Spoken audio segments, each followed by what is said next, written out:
পথ নাজিৰা সংযোগী মূল পথ আমাৰ শিৱসাগৰ চহৰ সংযোগী এই পথটো নিৰ্মাণৰ ঠিকা 2022 চনৰ পৰা আৰম্ভ হৈছে আৰু আজি পৰ্যন্ত এই পথটো সম্পূৰ্ণভাৱে নিৰ্মাণ সম্পূৰ্ণ নহ'ল আৰু পথটো পুনৰ নিৰ্মাণ কৰা আছিলতে যিবিলাক প্ৰয়োজনীয় মেৰামতি যাৰ জৰিয়তে গাঁত চাতবিলাক পুতি ইয়াত পানী জমা নোহোৱাৰ ব্যৱস্থা কৰি জনসাধাৰণে সুচলভাৱে যাতায়াত কৰিব নোৱাৰা এটা ব্যৱস্থাই পথটোত সৃষ্টি হৈছে আৰু এই সন্দৰ্ভত আমি জিলা আয়ুক্তক বিগত পষেকত আমি এখন দাবী পত্ৰ প্ৰদান কৰি তাৎক্ষণিকভাৱে এই পথটো যাতে মেৰামতিৰ ব্যৱস্থা কৰি দিয়ে জনসাধাৰণে সুচলভাৱে যাতায়াত কৰিব পাৰে তেনেকুৱা ব্যৱস্থা কৰিবৰ কাৰণে আমি দাবী জনাইছিলোঁ কিন্তু এই লোক নিৰ্মাণ যিটো বিভাগ আছে এই বিভাগটো আচলতে কোনো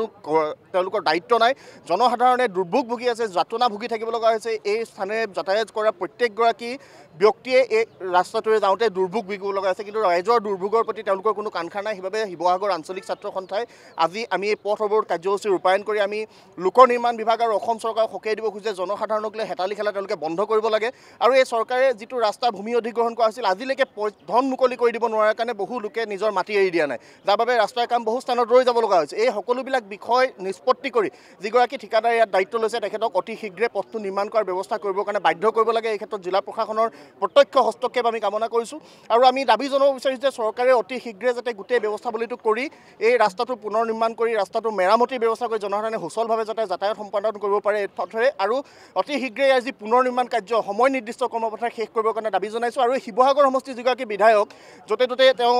চৰ চাপৰি অঞ্চলৰ বিভিন্ন উন্নয়নৰ কাম কাজৰ কথা কৈ পেলাই ঘূৰি থাকে সেইগৰাকী বিধায়কে অসমীয়া মানুহৰ অসমীয়া ঠিকাদাৰক ৰঙা চকু দেখুৱাব পাৰে কিন্তু এই ৰাস্তাটো বনাই থকা প্ৰতিষ্ঠানৰ বিৰুদ্ধে কিন্তু তেওঁ নিমাত আৰু এই চহৰৰ মূল পথ এই পথটোৰ ক্ষেত্ৰত তেওঁ নিমাত হৈ আছে এইবাবে আমি সকলোকে সকীয়াই দিছোঁ যে জনসাধাৰণক লৈ হেতালি খেলা বন্ধ কৰক জনসাধাৰণে সুচল যাতায়াত পাব লাগিব আৰু আহিব লগা দিনত ইয়াতকৈ কঠোৰ গণতান্ত্ৰিক আন্দোলনৰ কাৰ্যসূচী আমি গ্ৰহণ কৰিবৰ কাৰণে বাধ্য হ'ম যদিহে অতি শীঘ্ৰে পথ নিৰ্মাণ নহয় লোক নিৰ্মাণ বিভাগৰ কাৰ্যালয়ত তলা বন্ধৰ কাৰ্যসূচী ৰূপায়ণ কৰিবৰ কাৰণে ছাত্ৰ সন্থা বাধ্য হ'ব